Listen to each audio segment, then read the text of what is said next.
Hello दोस्तों, स्वागत है आपका अपने YouTube चैनल सचिन क्लासेस पर। आज हम भारतीय संविधान के 1000 महत्वपूर्ण प्रश्न की सीरीज को शुरू करेंगे। ये हमारा पार्ट 1 रहेगा। चलिए शुरू करते हैं आज की वीडियो। भारतीय संविधान के महत्वपूर्ण प्रश्न। तो हमारा क्वेश्चन नंबर 1 है, संविधान के किस संशोधन द्वारा संपत्ति के अधिकार को मूल अधिकारों की श्रेणी से निकाल दिया गया है? तो इसका आंसर क्या हो जाएगा? 44वें संविधान संशोधन द्वारा। संविधान में जो हमारे मूल अधिकार हैं, जिसे हम मौलिक अधिकार भी कहते हैं, ये हमारा कहाँ से लिया गया है? तो ये लिया गया है संयुक्त राज्य अमेरिका के संविधान से। कहाँ से लिया गया है? यूएसए के संविधान से। यूएसए के संविधान से लिया गया है।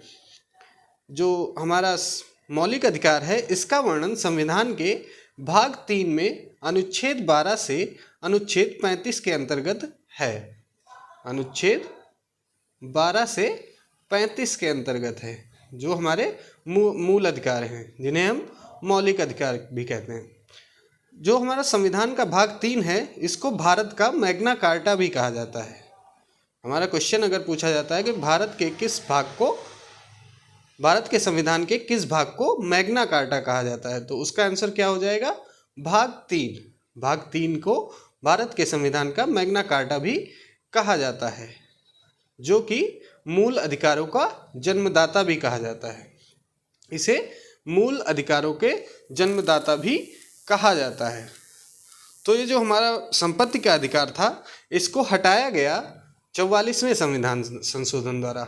ये कब हुआ था 44वां संविधान संशोधन? तो ये हुआ था 1978 में। 1978 में 44वें संविधान संशोधन द्वारा मौलिक अधिकार की सूची से संपत्ति के अधिकार को हटा दिया गया और इसे संविधान के अनुच्छेद 300 का में कर दिया गया है। 300 का में कानूनी अधिकार के रूप में कर दिया गया है। चलिए देखते हैं अगला क्वेश्चन। क्वेश्चन नंबर 2, स्वतंत्र भारत में राज्यसभा के प्रथम सभापति कौन थे? तो जैसा कि आप जानते हैं, राज्यसभा का सभापति कौन होता है? तो वो हमारा उपराष्ट्रपति होता है। कौन होता है? उपराष्ट्रपति। उपराष्ट्रपति ही हमारा राज्यसभा का सभापति होता है। तो स्वतंत्र भारत के राज्यसभा के प्रथम सभापति कौन थे? तो डॉक्टर सर्वपल्ली राधाकृष्णन। डॉक्टर सर्वपल्ली राधाकृष्णन थे। और दूसरे जो हमारे राज्यसभा के द्वितीय सभापति थे, वो कौन थे? डॉक्टर जाकिर हुसैन। यानी कि ये हमारे दूसरे उपराष्ट्रपति थे। उपराष्ट्रपति की नियुक्ति जो होती है, वो किस अनुच्छेद के आधार पर होती है? अनुच्छेद 63। अनुच्छेद 63 के आधार पर भारत में एक उपराष्ट्रपति होता है। अगर बात करें उपराष्ट्रपति का प्रावधान कहाँ से लिया गया है, तो उपराष्ट्रपति का प्रावधान भी हमारा अमेरिका के संविधान से लिया गया है। उपराष्ट्रपति का प्रावधान कहाँ से लिया गया है? तो ये भी अमेरिका के संविधान से लिया गया है। भारत का उपराष्ट्रपति ही राज्यसभा का पदेन सभापति होता है। किस अनुच्छेद के आधार पर? तो अनुच्छेद 64 के। अनुच्छेद 64 के अंतर्गत भारत का उपराष्ट्रपति राज्यसभा का पदेन सभापति होता है। चलिए देखते हैं क्वेश्चन नंबर 3, संविधान सभा की प्रथम बैठक कब हुई थी? तो संविधान सभा की प्रथम बैठक कब हुई थी? इसका आंसर हो जाएगा 9 दिसंबर 1946। 19 दिसंबर 46 को हमारी संविधान सभा की प्रथम बैठक हुई थी। ये कहाँ पे हुई थी? तो ये नई दिल्ली में हुई थी। नई दिल्ली। तो संविधान सभा की प्रथम बैठक कब हुई थी? 9 दिसंबर 1946 को। कहाँ हुई थी? नई दिल्ली में। इसी दिन डॉक्टर सच्चिदानंद सिन्हा को सभा का अस्थायी अध्यक्ष चुना गया था। तो 9 दिसंबर 1946 को डॉक्टर सच्चिदानंद सिन्हा को सभा का अस्थायी अध्यक्ष चुना गया था। अगर क्वेश्चन पूछा जाता है कि संविधान सभा का प्रथम अस्थायी अध्यक्ष किसे बनाया गया था? तो क्या आंसर हो जाएगा? डॉक्टर सच्चिदानंद सिन्हा। इसके बाद 11 दिसंबर 1946 को डॉक्टर राजेंद्र प्रसाद को संविधान सभा का अस्थायी अध्यक्ष चुना गया था। तो अगर अस्थायी अध्यक्ष पूछा जाए तो क्या होगा आंसर? डॉक्टर राजेंद्र प्रसाद। इन्हें कब चुना गया था? 11 दिसंबर 1946 को। 11 दिसंबर 1946 को डॉक्टर राजेंद्र प्रसाद को संविधान सभा का अस्थायी अध्यक्ष चुना गया था। चलिए देखते हैं आगे क्वेश्चन नंबर 4। क्वेश्चन नंबर 4 क्या है? भारत के संविधान के किस अनुच्छेद में अस्पृश्यता समाप्त करने का प्रावधान है? भारत के संविधान के किस अनुच्छेद में अस्पृश्यता समाप्त करने का प्रावधान है? तो क्या आंसर हो जाएगा? अनुच्छेद 17 में। अनुच्छेद 17 में। चलिए देखते हैं अगला question, question number 5। Question number 5 है कंट्रोलर एंड ऑडिटर जनरल कब सेवानिवृत्त होते हैं? कंट्रोलर एंड ऑडिटर जनरल मतलब कैग, जिसे हम कैग बोलते हैं, कैग अधिकारी। तो ये कब सेवानिवृत्त होते हैं? तो इसका आंसर हो जाएगा नियुक्ति के 6 वर्ष बाद या 65 वर्ष की आयु पूरी करने पर। मतलब कि अगर उसके 6 वर्ष पूरे हो गए हैं तो उसको सेवानिवृत्त कर दिया जाएगा। अगर बात की जाए कि अगर उसने 60 वर्ष की आयु में कैग पर अपना नियुक्ति की है तो वो 65 वर्ष की आयु में भी सेवानिवृत्त कर दिया जाएगा, भले ही उसके 6 साल पूरे हों या ना हों। तो हमारी मैक्सिमम जो आयु होती है वो 65 वर्ष की आयु पूरी करने पर कैग अधिकारी को सेवानिवृत्त कर दिया जाता है। कैग क्या होता है? Controller and auditor general of India. तो इनकी नियुक्ति अगर बात की जाए तो नियुक्ति कौन करता है? तो नियुक्ति इनकी करता है राष्ट्रपति। नियुक्ति कौन करता है? राष्ट्रपति। अगर बात की जाए वर्तमान में कैग अधिकारी कौन है, क्वेश्चन अगर पूछा जाए वर्तमान में कैग अधिकारी कौन है, तो कैग कौन है? गिरीश चंद्र मुर्मू। गिरीश चंद्र मुर्मू। वर्तमान में कौन क्या है ये हमारी वीडियो हमारे सचिन क्लासेस के चैनल पर आपको मिल जाएगी। उसमें सभी नियुक्तियों के बारे में बताया गया है, वर्तमान में कौन क्या कहाँ पर है। चलिए आगे देखते हैं क्वेश्चन नंबर 6। क्वेश्चन नंबर 6 है किसी विधेयक को धन विधेयक होने का अंतिम निर्णय कौन लेता है? किसी विधेयक को धन विधेयक होने का अंतिम निर्णय कौन लेता है? तो कौन लेता है? उत्तर हो जाएगा लोकसभा अध्यक्ष। किसी विधेयक को धन विधेयक होने का अंतिम निर्णय लोकसभा अध्यक्ष लेता है। चलिए देखते हैं अगला question, question number 7। Doctor Bhimrao Ambedkar ने किस मौलिक अधिकार को भारतीय संविधान का हृदय एवं आत्मा कहा है? तो इसका आंसर क्या हो जाएगा? संवैधानिक उपचारों के अधिकार को, जो है अनुच्छेद 32 में। संवैधानिक उपचारों के अधिकार को डॉक्टर भीमराव अंबेडकर ने मौलिक अधिकार को भारतीय संविधान का हृदय एवं आत्मा कहा था। चलिए देखते हैं अगला क्वेश्चन, क्वेश्चन नंबर 8। राष्ट्रपति पर महाभियोग चलाने हेतु कितने दिन पूर्व नोटिस देना होता है? राष्ट्रपति पर महाभियोग चलाने हेतु कितने दिन पूर्व से नोटिस देना होता है? तो उत्तर क्या हो जाएगा इसका? 14 दिन। 14 दिन पूर्व राष्ट्रपति पर महाभियोग चलाने हेतु नोटिस देना होता है।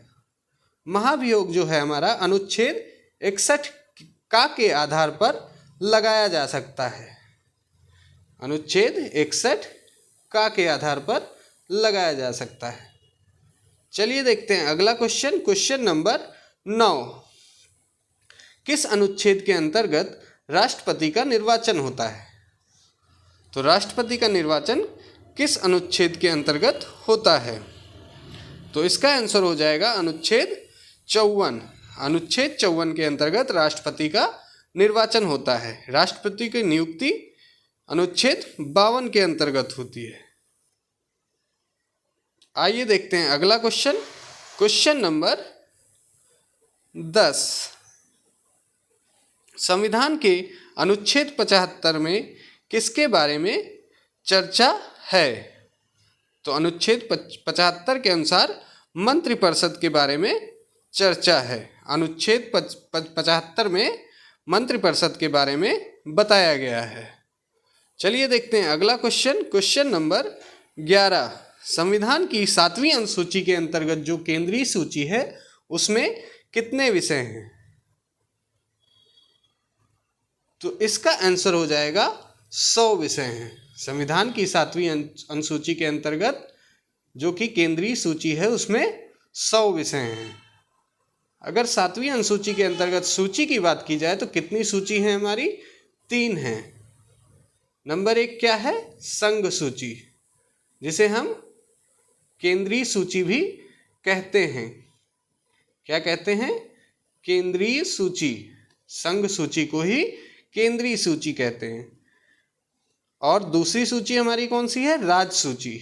संघ सूची, फिर राज्य सूची।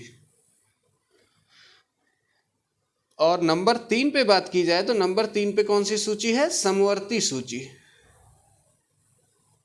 समवर्ती सूची। तो 3 सूचियां कौन कौन सी हैं? संघ सूची, राज्य सूची और समवर्ती सूची।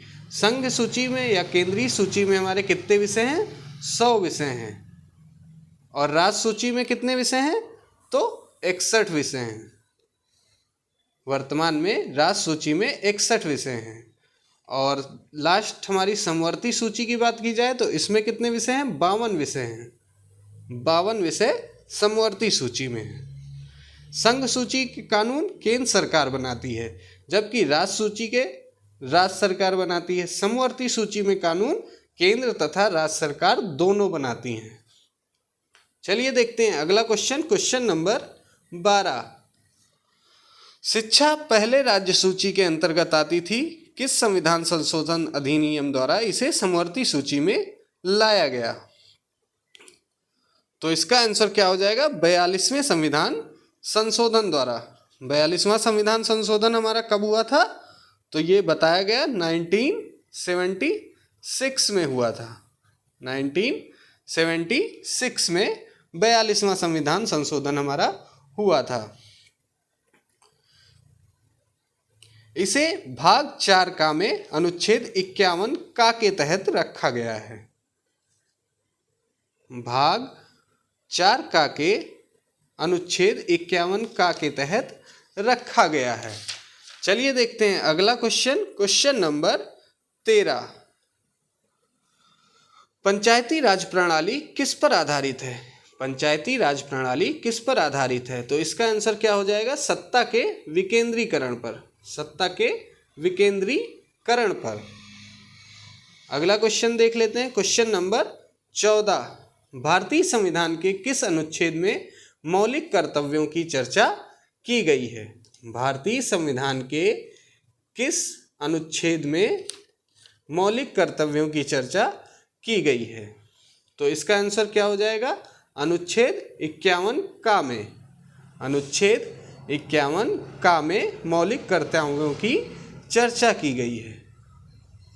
संविधान के 42वें संशोधन जो 1976 में हुआ था, उसके द्वारा मौलिक कर्तव्यों को संविधान में जोड़ा गया था।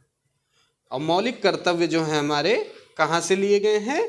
तो ये रूस के संविधान से लिए गए हैं।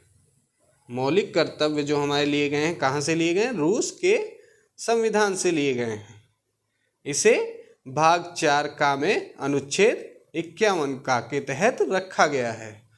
मौलिक कर्तव्य की संख्या कितनी है? तो मौलिक कर्तव्य की संख्या 11 है। अपने संविधान में मौलिक कर्तव्यों की संख्या कितनी है? 11 है।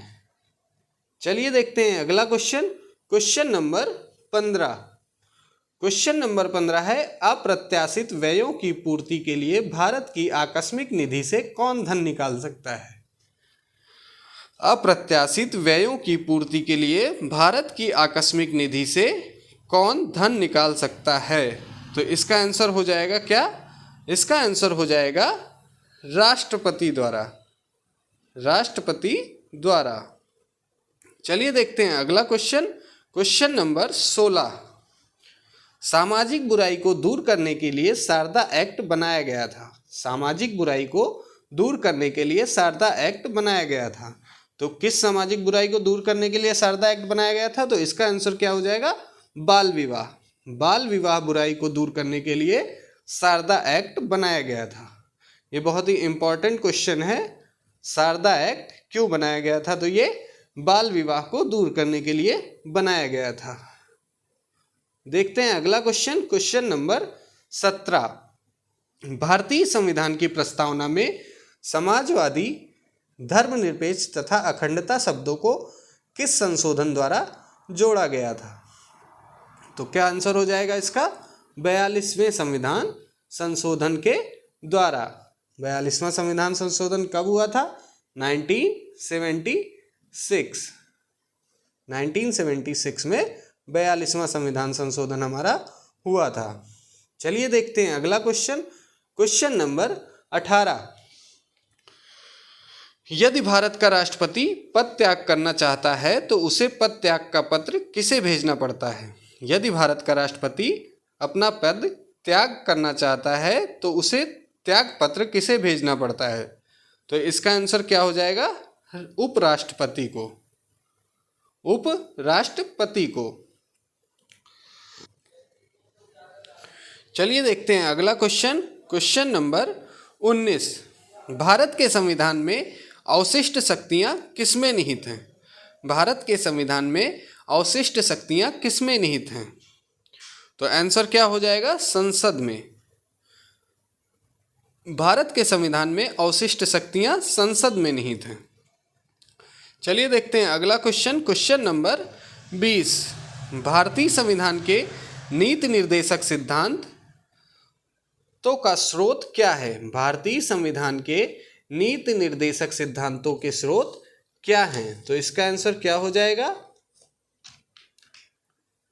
इसका आंसर हो जाएगा आयरलैंड का संविधान। जो नीति निर्देशक सिद्धांत हैं वो हमारे कहाँ से लिए गए हैं? तो ये लिए गए हैं आयरलैंड के संविधान से। इसे न्यायालय द्वारा लागू नहीं किया जा सकता, यानी इसे वैधानिक शक्ति प्राप्त नहीं है। चलिए देखते हैं अगला क्वेश्चन। Question number 21। संविधान संशोधन की प्रक्रिया किस अनुच्छेद में है? तो इसका आंसर क्या हो जाएगा? अनुच्छेद 368 में। 368 में संविधान संशोधन की प्रक्रिया है। चलिए देखते हैं अगला क्वेश्चन। Question number 22। किस एक्ट के तहत भारत सचिव की स्थापना हुई थी? किस एक्ट के तहत भारत सचिव की स्थापना हुई थी? तो इसका आंसर क्या हो जाएगा? भारतीय परिषद अधिनियम।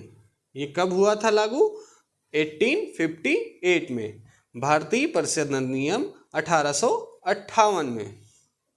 चलिए देखते हैं अगला क्वेश्चन। Question number 23। परिसीमन आयोग का पदेन सदस्य कौन होता है? परिसीमन आयोग का पदेन सदस्य कौन होता है? तो इसका होता है मुख्य चुनाव आयुक्त। आंसर क्या हो जाएगा? मुख्य चुनाव आयुक्त। मुख्य चुनाव आयुक्त हमारा प्रेजेंट में कौन है? तो वो कौन है? राजीव कुमार। मुख्य चुनाव आयुक्त हमारे कौन है प्रेजेंट में? राजीव कुमार हैं।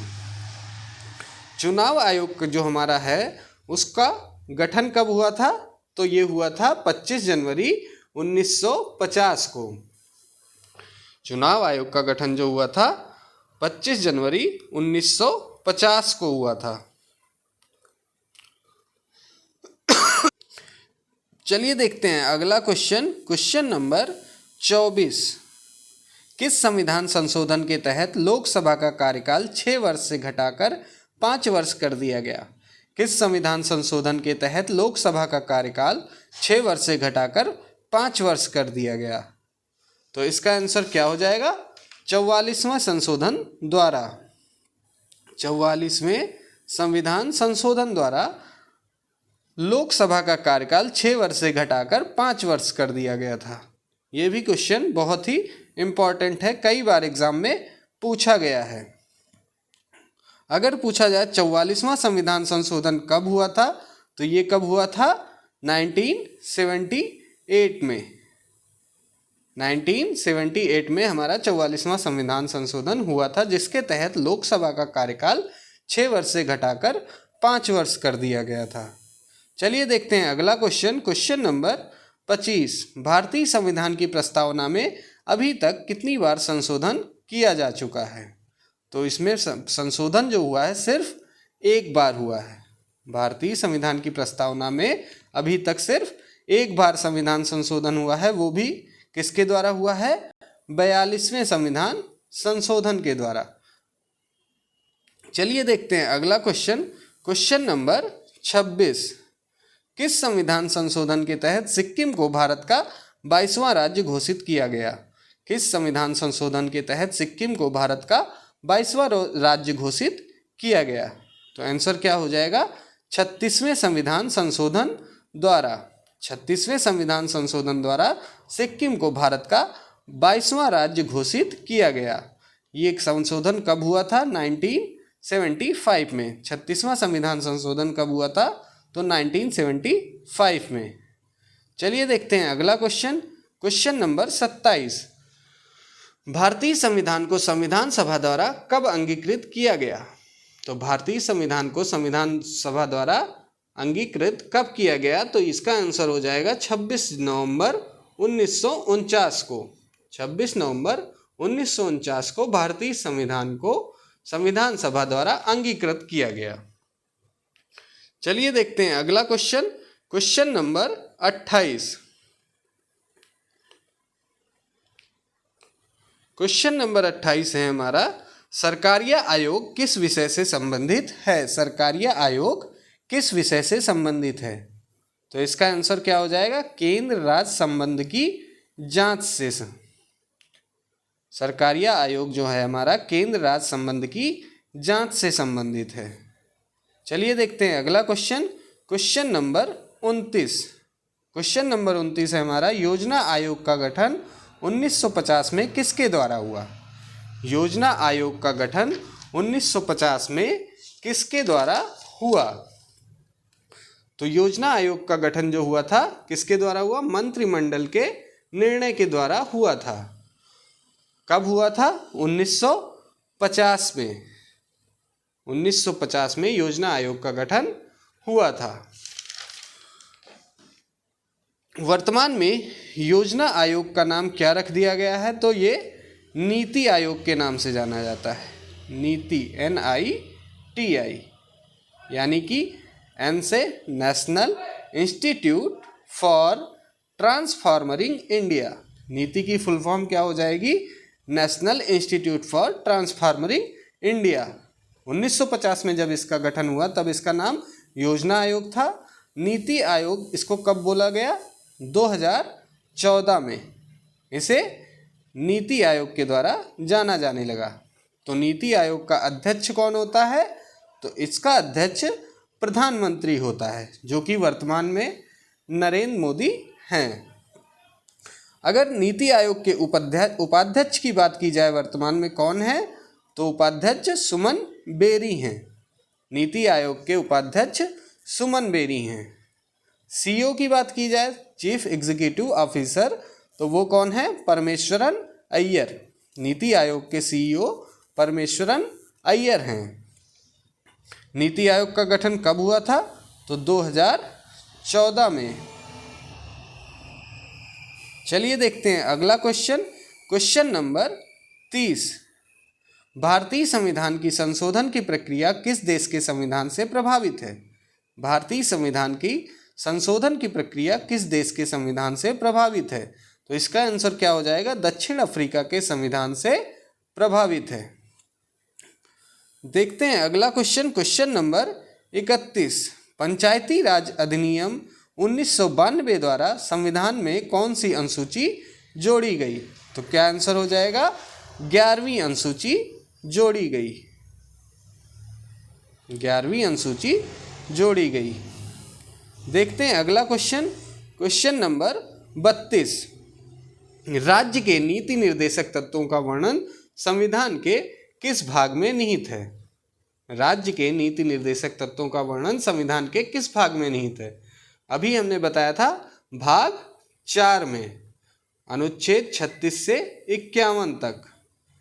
तो किस भाग में निहित है? भाग 4 में। इसकी प्रेरणा हमें कहाँ से मिली थी? आयरलैंड के संविधान से मिली है। तो भारत के नीति निर्देशक तत्व कहाँ से लिए गए हैं? आयरलैंड के संविधान से लिए गए हैं। चलिए देखते हैं अगला क्वेश्चन, क्वेश्चन नंबर 33।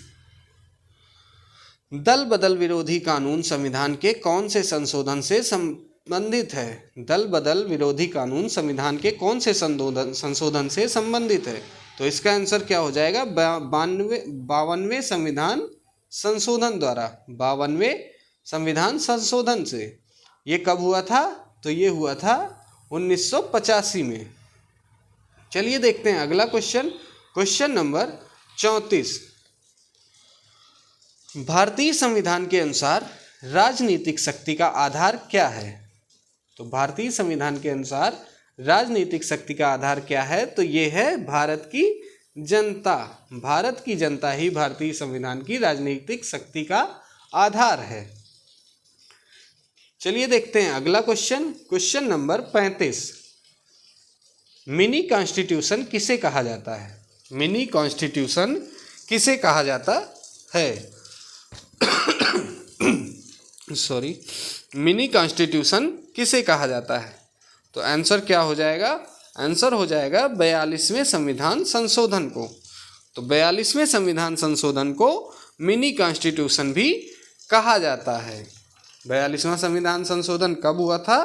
तो ये हुआ था 1976 में। चलिए देखते हैं अगला क्वेश्चन, क्वेश्चन नंबर 36। भारतीय संविधान किस प्रकार की नागरिकता प्रदान करता है? भारतीय संविधान किस प्रकार की नागरिकता प्रदान करता है? तो आंसर हो जाएगा एकल नागरिकता प्रदान करता है। भारतीय संविधान एकल नागरिकता की प्रदान करता है। चलिए देखते हैं अगला क्वेश्चन, क्वेश्चन नंबर 37। किस संविधान संशोधन में संविधान की प्रस्तावना में संशोधन किया गया? किस संविधान संशोधन में संविधान की प्रस्तावना में संशोधन किया गया? तो इसका आंसर क्या हो जाएगा? 42वें संविधान संशोधन 1976 में संविधान की प्रस्तावना में संशोधन किया गया। चलिए देखते हैं अगला क्वेश्चन, क्वेश्चन नंबर 38। भारत के संविधान में प्रथम संशोधन कब किया गया था? बहुत ही इंपॉर्टेंट क्वेश्चन है, कई बार एग्जाम में पूछा गया है। भारत के संविधान में प्रथम संशोधन कब किया गया था? ये कब किया गया था? 1951 में भारत के संविधान में प्रथम संशोधन किया गया था। चलिए देखते हैं अगला क्वेश्चन, क्वेश्चन नंबर 39। संविधान में मूल कर्तव्य को शामिल करने का विचार किस देश के संविधान से लिया गया था? संविधान में मूल कर्तव्य को शामिल करने का विचार किस देश के संविधान से लिया गया था? तो ये इसका आंसर क्या हो जाएगा? सोवियत संघ के संविधान से, सोवियत संघ रूस के संविधान से लिया गया था। मूल कर्तव्य को सोवियत संघ रूस के संविधान से लिया गया था। चलिए देखते हैं अगला क्वेश्चन, क्वेश्चन नंबर 40। राज्य के नीति निर्देशक तत्व एक ऐसा चेक है जिसका भुगतान बैंक की सुविधा अनुसार किया जाएगा। यह कथन किसका है? राज्य के नीति निर्देशक तत्व एक ऐसा चेक है जिसका भुगतान बैंक की सुविधा अनुसार किया जाएगा। यह कथन किसका है? तो किसका है यह कथन? केटी शाह का। केटी शाह का ये कथन है। चलिए देखते हैं अगला क्वेश्चन, क्वेश्चन नंबर 41। उपराष्ट्रपति के चुनाव में मतदाता कौन होते हैं?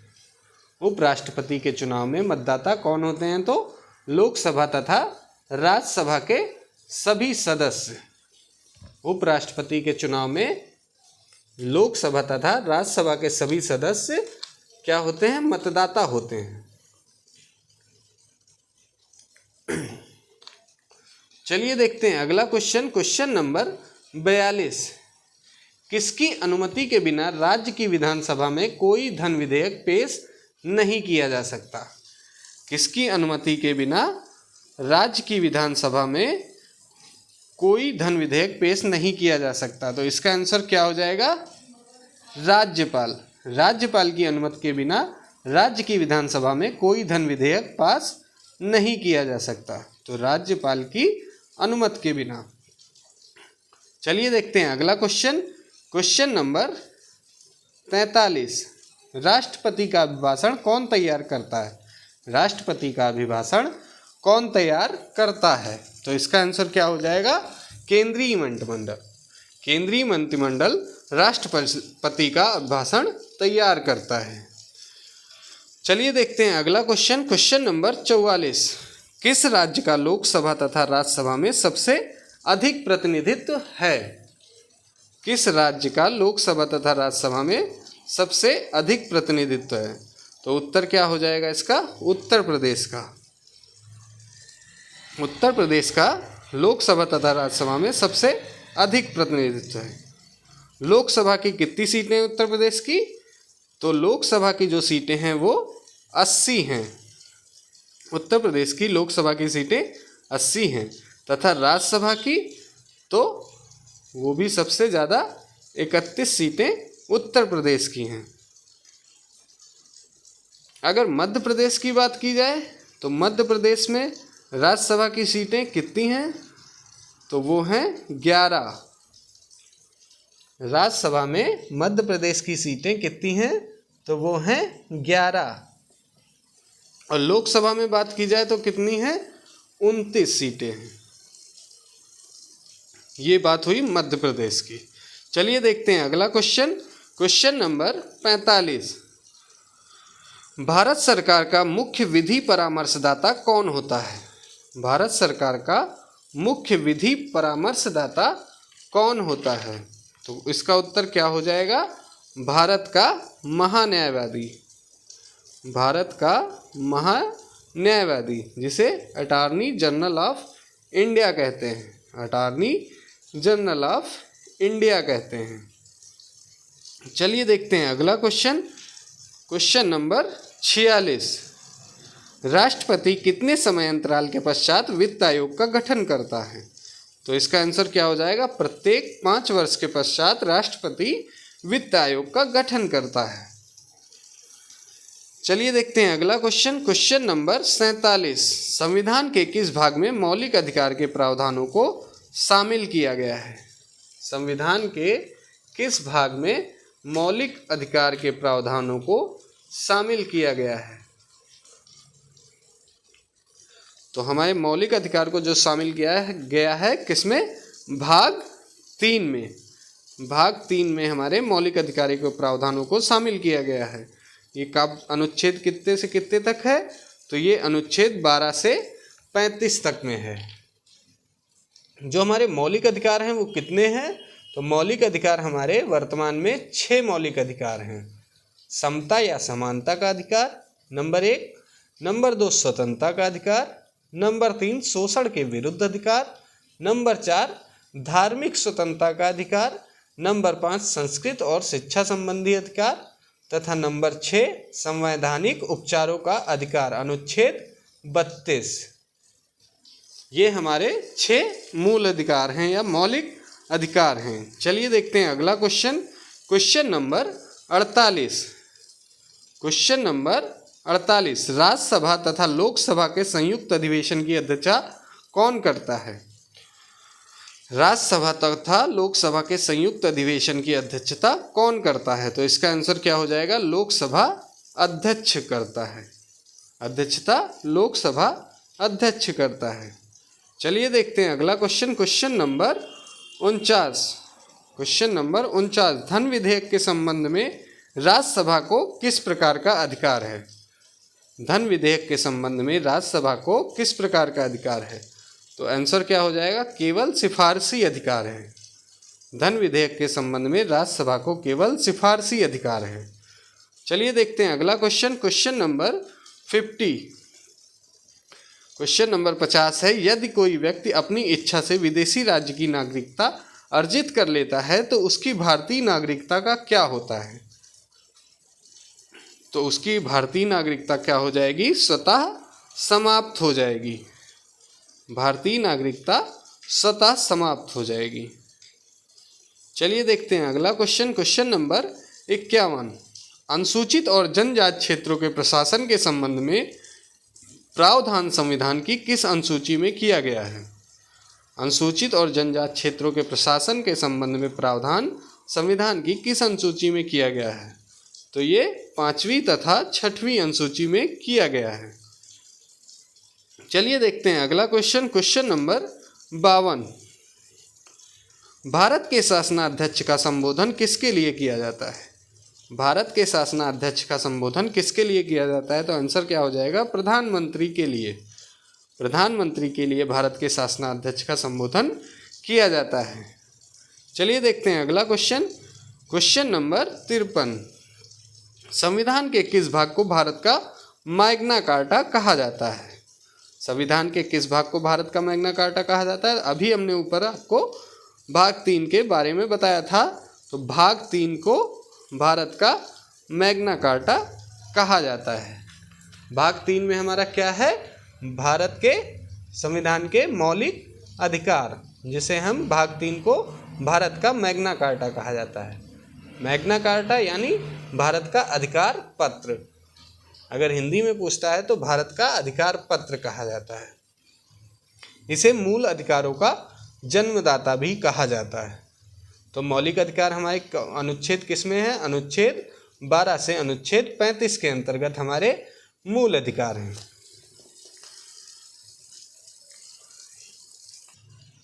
चलिए देखते हैं अगला क्वेश्चन, क्वेश्चन नंबर 54। किसकी अनुमति से कोई भारतीय नागरिक विदेशी सरकार से कोई उपाधि या सम्मान प्राप्त कर सकता है? तो इसका आंसर क्या हो जाएगा? भारत की राष्ट्रपति के अनुमति से। भारत के राष्ट्रपति के अनुमति से कोई भारतीय नागरिक विदेशी सरकार से कोई उपाधि या सम्मान प्राप्त कर सकता है। चलिए देखते हैं अगला क्वेश्चन, क्वेश्चन नंबर 55। संविधान के किस संशोधन द्वारा मौलिक अधिकारों की संख्या घटाकर 6 कर दी गई थी? मौलिक अधिकारों की संख्या घटाकर 6 कर दी गई, तो ये किसके द्वारा? 44वें संविधान संशोधन द्वारा मौलिक अधिकारों की संख्या घटाकर 6 कर दी गई थी। 44वां संविधान संशोधन हमारा कब हुआ था? 1978 में हुआ था। 1978 में हुआ था। तो जो हमारा मौलिक अधिकार 7वां जो हटाया गया था, कौन सा था? तो वो था संपत्ति का अधिकार। संपत्ति का अधिकार 44वें संविधान संशोधन द्वारा हटा दिया गया था। इसे हटाकर कहाँ रखा गया? तो अनुच्छेद 300 का के अंतर्गत कानूनी अधिकार के रूप में रखा गया था। कानूनी अधिकार के रूप में रखा गया। किस अनुच्छेद? अनुच्छेद 300 का में। चलिए देखते हैं अगला क्वेश्चन, क्वेश्चन नंबर 56। भारतीय संविधान की संघ और राज्यों के बीच की शक्ति विभाजन की विधि किस देश के संघ की प्रेरणा पर आधारित है? तो क्या आंसर हो जाएगा? कनाडा के संविधान पर। कनाडा के संविधान पर। चलिए देखते हैं अगला क्वेश्चन, क्वेश्चन नंबर 57। समान न्याय और निःशुल्क विधि सहायता का प्रावधान संविधान के किस अनुच्छेद में है? समान न्याय और निःशुल्क विधि सहायता का प्रावधान संविधान के किस अनुच्छेद में है? तो आंसर क्या हो जाएगा? अनुच्छेद 39 का में। अनुच्छेद 39 का में। आइए देखते हैं अगला क्वेश्चन, क्वेश्चन नंबर 58। ब्रिटिश संसद के लिए चुने जाने वाले प्रथम भारतीय कौन थे? ब्रिटिश संसद के लिए चुने जाने वाले प्रथम भारतीय कौन थे? तो वो थे दादा भाई नौरोजी। दादा भाई नौरोजी ब्रिटिश संसद के लिए चुने जाने वाले प्रथम भारतीय थे। आइए देखते हैं अगला क्वेश्चन, क्वेश्चन नंबर 59। भारत की स्वतंत्रता के समय भारतीय राष्ट्रीय कांग्रेस का अध्यक्ष कौन था? भारत की स्वतंत्रता के समय भारतीय राष्ट्रीय कांग्रेस का अध्यक्ष कौन था? तो वो थे जेबी कृपलानी। जेबी कृपलानी। चलिए देखते हैं अगला क्वेश्चन, क्वेश्चन नंबर 60। यह कथन किसका है? भारत का संविधान संघी कम है और एकात्मक अधिक। यह कथन किसका है? तो यह कथन है केसी हियर का। यह क्वेश्चन एग्जाम में काफ़ी बार पूछा गया है कि भारत का संविधान संघी कम है और एकात्मक अधिक, यह कथन किसका है? तो ये किसका कथन है? केसी हियर का। चलिए देखते हैं अगला क्वेश्चन, क्वेश्चन नंबर 61।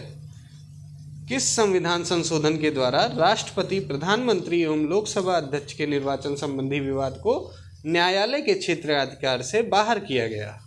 किस संविधान संशोधन के द्वारा राष्ट्रपति, प्रधानमंत्री एवं लोकसभा अध्यक्ष के निर्वाचन संबंधी विवाद को न्यायालय के क्षेत्राधिकार से बाहर किया गया? तो क्या आंसर हो जाएगा? 39वें संविधान संशोधन द्वारा। 39वें संविधान संशोधन द्वारा। 39वां संविधान संशोधन हमारा कब हुआ था? तो वो हुआ था 1975 में। चलिए देखते हैं अगला क्वेश्चन, क्वेश्चन नंबर 62। राष्ट्रपति किस सूची के विषयों पर अध्यादेश जारी नहीं कर सकता? राष्ट्रपति किस सूची के विषयों पर अध्यादेश जारी नहीं कर सकता? तो वो किसकी कौन सी सूची है? राष्ट्र सूची के विषय पर अध्यादेश जारी नहीं कर सकता। चलिए देखते हैं अगला क्वेश्चन, क्वेश्चन नंबर 63। सर्वप्रथम किस राज्य में लोक अदालत आयोजित की गई थी? सर्वप्रथम किस राज्य में लोक अदालत आयोजित की गई थी? तो आंसर क्या हो जाएगा? गुजरात में लोक अदालत आयोजित की गई थी। चलिए देखते हैं अगला question, question number 64। Question number 64 है हमारा, संविधान के संरक्षक के रूप में सर्वोच्च न्यायालय का अधिकार विश्व के किस संविधान से लिया गया है? संविधान के संरक्षक के रूप में सर्वोच्च न्यायालय का अधिकार विश्व के किस संविधान से लिया गया था? आंसर क्या हो जाएगा? संयुक्त राज्य अमेरिका के संविधान से। संयुक्त राज्य अमेरिका के संविधान से लिया गया है। चलिए देखते हैं अगला क्वेश्चन, क्वेश्चन नंबर 65। मूल अधिकारों को सर्वप्रथम किस देश में संवैधानिक मान्यता प्रदान की गई? मूल अधिकारों को सर्वप्रथम किस देश में संवैधानिक मान्यता प्रदान की गई? तो आंसर क्या हो जाएगा? संयुक्त राज्य अमेरिका में। चलिए देखते हैं अगला क्वेश्चन, क्वेश्चन नंबर 66। संपत्ति का अधिकार किस प्रकार का अधिकार है? संपत्ति का अधिकार किस प्रकार का अधिकार है? तो ये एक वैधानिक अधिकार है या कानूनी अधिकार भी कह सकते हैं। संपत्ति का अधिकार किस प्रकार का अधिकार है? इसे मौलिक अधिकार से बाहर कब किया गया? तो ये किया गया 42वें संविधान संशोधन द्वारा 1976 में। चलिए देखते हैं अगला क्वेश्चन, राष्ट्रीय विकास परिषद का गठन कब किया गया था?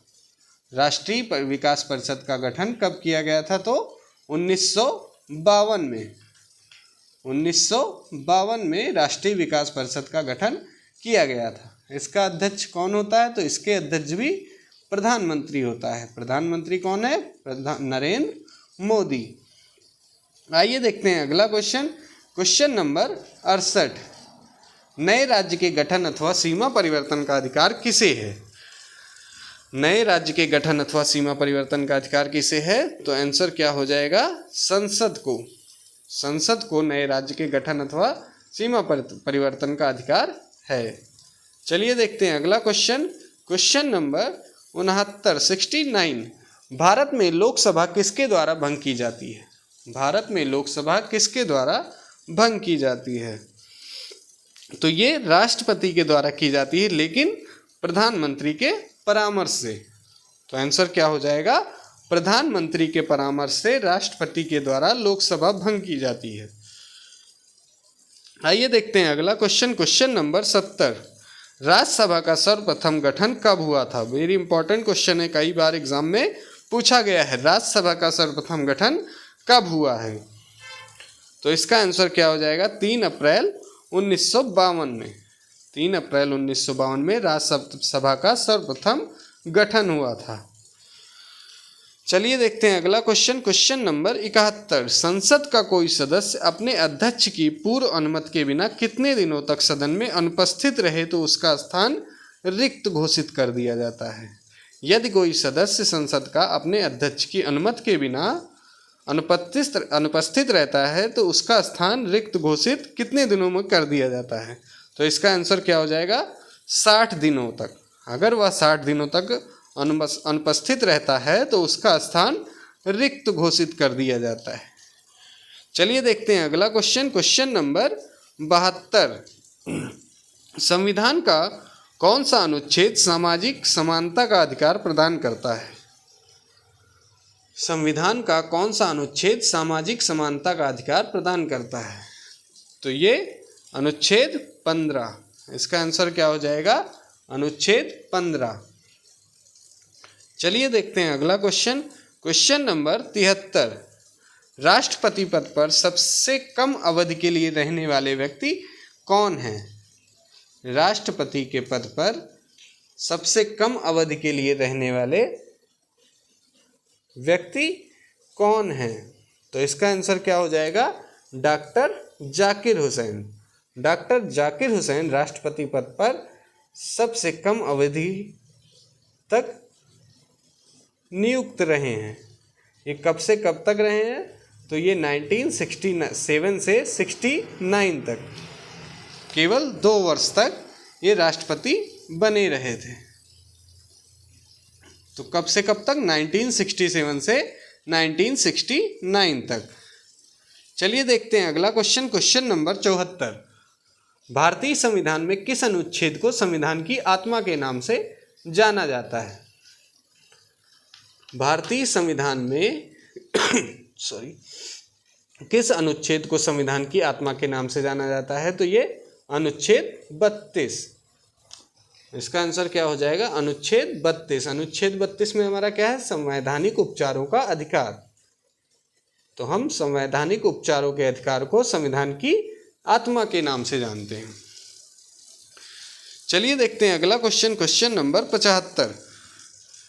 प्रधानमंत्री का सचिवालय किसके अधीन होता है? प्रधानमंत्री का सचिवालय किसके अधीन होता है? तो गृह मंत्रालय के अधीन होता है। यह क्वेश्चन बहुत ही इम्पॉर्टेंट है। प्रधानमंत्री का सचिवालय किसके अधीन होता है? गृह मंत्रालय के अधीन होता है। चलिए देखते हैं अगला क्वेश्चन। Question number 76। भारतीय संविधान के अंतर्गत संविधान में संशोधन संबंधी पहल का अधिकार किसे है? भारतीय संविधान के अंतर्गत संविधान में संशोधन संबंधी पहल का अधिकार किसे है? तो आंसर क्या हो जाएगा? भारतीय संसद को। चलिए देखते हैं अगला क्वेश्चन। Question number 77। संविधान के अनुच्छेद 368 में किस प्रक्रिया का उल्लेख किया गया है? संविधान के अनुच्छेद 368 में किस प्रक्रिया का उल्लेख किया गया है? तो आंसर क्या हो जाएगा? संविधान संशोधन की प्रक्रिया का। अनुच्छेद 368 में संविधान संशोधन की प्रक्रिया का उल्लेख किया गया है। आइए देखते हैं अगला क्वेश्चन। Question number 78। 78। मताधिकार के लिए न्यूनतम आवश्यक आयु 21 वर्ष से घटाकर 18 वर्ष किस संविधान संशोधन द्वारा की गई है? बहुत ही इम्पोर्टेंट क्वेश्चन है ये हमारा, कि जो हमारी न्यूनतम मताधिकार के लिए आयु थी 21 वर्ष से घटाकर 18 वर्ष किस संविधान संशोधन द्वारा की गई थी? तो ये की गई थी 61वें संविधान संशोधन द्वारा। 61वें संविधान संशोधन द्वारा 21 वर्ष से घटाकर आयु 18 वर्ष कर दी गई थी। किसके लिए? मताधिकार के लिए। चलिए देखते हैं अगला क्वेश्चन। Question number 79। 79 क्वेश्चन है, राष्ट्रपति पर महाभियोग का आरोप संसद के किस सदन द्वारा लगाया जा सकता है? तो यह संसद के किसी भी सदन द्वारा लगाया जा सकता है। संसद के किसी भी सदन द्वारा राष्ट्रपति पर महाभियोग का आरोप लगाया जा सकता है। चलिए देखते हैं अगला क्वेश्चन। Question number 80। मौलिक अधिकारों की सुरक्षा के हेतु न्यायालय कितने प्रकार की रिट जारी कर सकता है? तो कितने प्रकार की रिट जारी कर सकता है? तो ये 5 प्रकार की। तो न्यायालय 5 प्रकार की रिट को जारी कर सकता है। ये कौन कौन सी होती हैं? नंबर 1 बंदी प्रत्यक्षीकरण, नंबर 2 परमादेश, नंबर 3 प्रतिषेध लेख, नंबर 4 उत्प्रेषण, नंबर 5 अधिकार पृच्छा लेख। तो ये हमारी 5 प्रकार की रिट होती हैं जो कि न्यायालय जारी कर सकता है। चलिए देखते हैं अगला क्वेश्चन। Question number 81। किस प्रधानमंत्री के कार्यकाल में दल बदल विरोधी विधेयक पास हुआ था? किस प्रधानमंत्री के कार्यकाल में दल बदल विधेयक पास हुआ था? तो ये हुआ था राजीव गांधी के कार्यकाल में। राजीव गांधी के कार्यकाल में दल बदल विधेयक पारित हुआ था। तो भारत के प्रधानमंत्री जो रहे थे राजीव गांधी कब से कब तक रहे थे? 1984 से 1989 तक। भारत के 3 प्रधानमंत्री ऐसे रहे हैं जिनकी मृत्यु इनकी पदावधि के दौरान ही हो गई थी। वो कौन थे? तो भारत के प्रथम प्रधानमंत्री जो रहे हैं कौन थे? जवाहरलाल नेहरू एवं लाल बहादुर शास्त्री तथा श्रीमती इंदिरा गांधी की मृत्यु उनकी पदावधि के दौरान ही हो गई थी। एक क्वेश्चन पूछा जाता है, किस प्रधानमंत्री का सबसे छोटा कार्यकाल रहा है? सबसे छोटा कार्यकाल 13 दिन का किस प्रधानमंत्री का रहा है? तो वो रहा है अटल बिहारी वाजपेयी का। अटल बिहारी वाजपेयी जी का सबसे छोटा कार्यकाल रहा है 13 दिन का। सबसे कम उम्र के अगर प्रधानमंत्री की बात की जाए तो सबसे कम उम्र के प्रधानमंत्री कौन थे?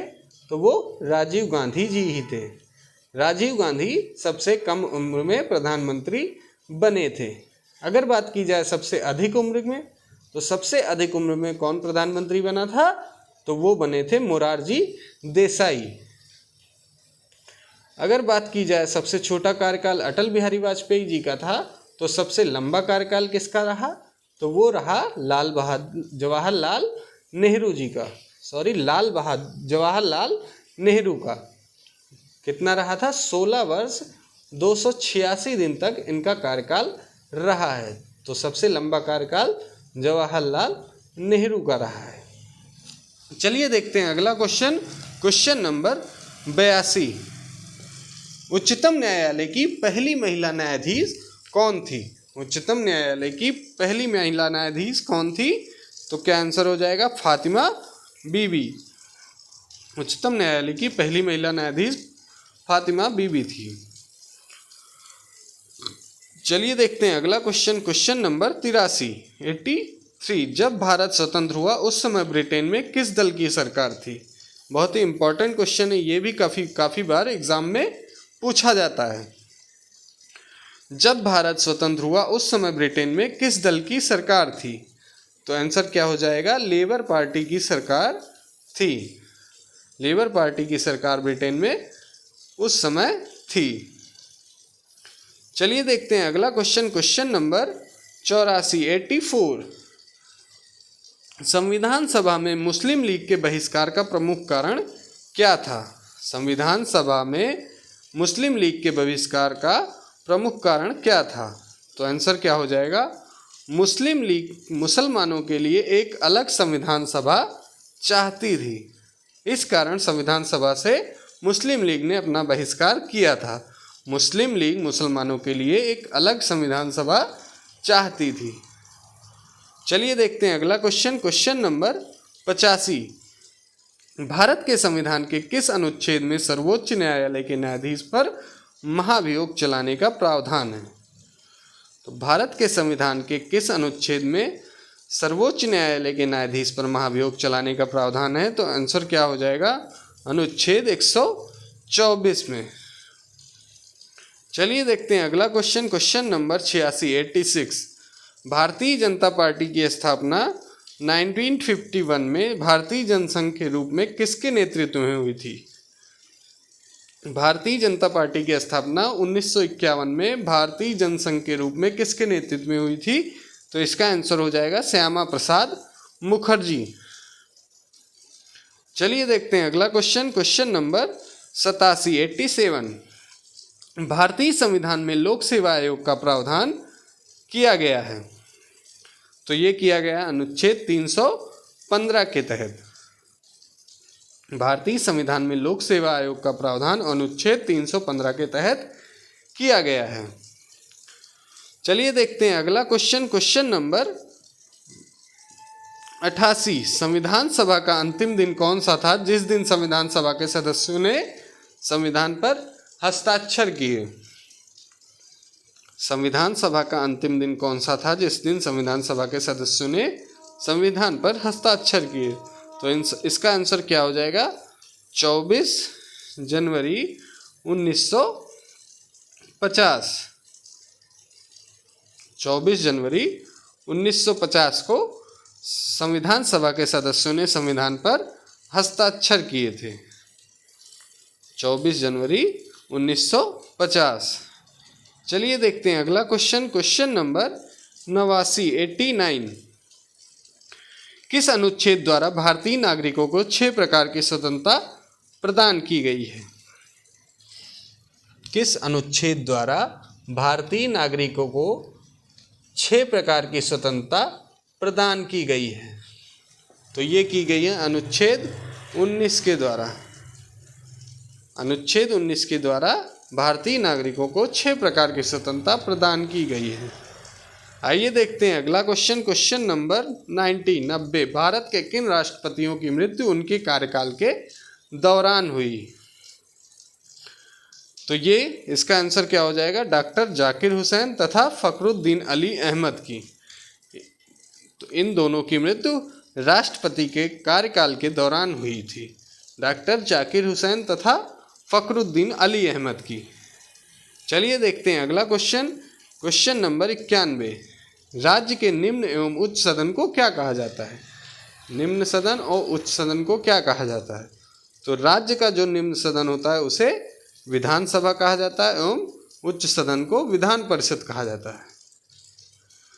चलिए देखते हैं अगला क्वेश्चन। क्वेश्चन नंबर 92 प्रधानमंत्री का व्यक्तिगत उत्तरदायित्व किसके प्रति होता है? प्रधानमंत्री का व्यक्तिगत उत्तरदायित्व किसके प्रति होता है? तो ये होता है राष्ट्रपति के प्रति। आइए देखें अगला क्वेश्चन। क्वेश्चन नंबर 93 राज्य की कार्यपालिका शक्ति का प्रधान कौन होता है? राज्य की कार्यपालिका शक्ति का प्रधान कौन होता है? तो इसका आंसर क्या हो जाएगा? राज्यपाल। इसका आंसर क्या हो जाएगा? राज्यपाल। चलिए देखते हैं अगला क्वेश्चन। क्वेश्चन नंबर 94 किसी नज़रबंद व्यक्ति की रिहाई के लिए सबसे उचित याचिका कौन सी होगी? तो क्या आंसर हो जाएगा? बंदी प्रत्यक्षीकरण।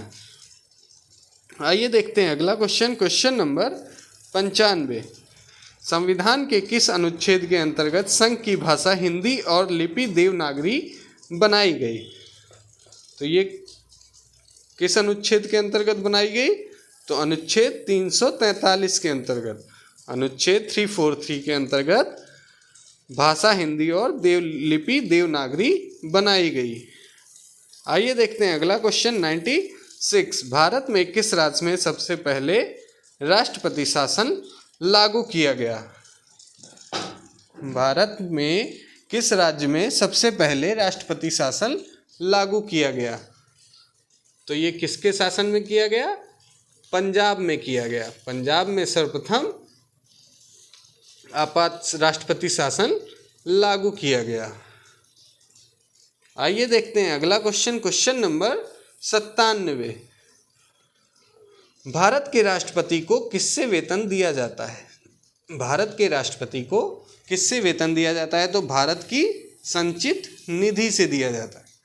भारत के राष्ट्रपति को भारत की संचित निधि से वेतन दिया जाता है।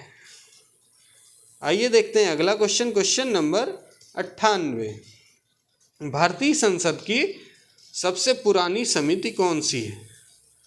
भारतीय संसद की सबसे पुरानी समिति कौन सी है? तो इसका आंसर हो जाएगा लोक लेखा समिति। लोक लेखा समिति भारतीय संसद की सबसे पुरानी समिति है। आइए देखते हैं अगला question. Question number 99 question number 99 Lok Sabha अध्यक्ष को लोकसभा के अध्यक्ष के रूप में कौन शपथ ग्रहण कराता है? बहुत ही इंपॉर्टेंट क्वेश्चन है। लोकसभा अध्यक्ष को लोकसभा अध्यक्ष के रूप में कौन शपथ ग्रहण कराता है? तो इसका आंसर हो जाएगा कोई नहीं, क्योंकि लोकसभा अध्यक्ष जो होता है वो लोकसभा के अध्यक्ष के रूप में शपथ ग्रहण नहीं करता है, वह केवल लोकसभा के सदस्य के रूप में शपथ ग्रहण करता है। आइए देखते हैं लास्ट क्वेश्चन। क्वेश्चन नंबर 100 संविधान का व्याख्याकार और संरक्षक कौन है? तो संविधान की जो रक्षा करता है वो कौन है? सर्वोच्च न्यायालय। सर्वोच्च न्यायालय हमारे भारतीय संविधान की रक्षा करता है। अर्थात संविधान का व्याख्याकार और संरक्षक कौन होता है? सर्वोच्च न्यायालय। तो दोस्तों, अगर आपको हमारी वीडियो पसंद आए तो प्लीज़ अपने दोस्तों के साथ इसे शेयर करें तथा चैनल को सब्सक्राइब करें और वीडियो को लाइक करें। अगर आपको इसकी PDF चाहिए हो तो हमारे टेलीग्राम ग्रुप का लिंक डिस्क्रिप्शन में डाल दिया जाएगा। आप वहां से ग्रुप ज्वाइन कर लें, वहां पर आपको इसकी PDF प्रोवाइड करा दी जाएगी। धन्यवाद दोस्तों।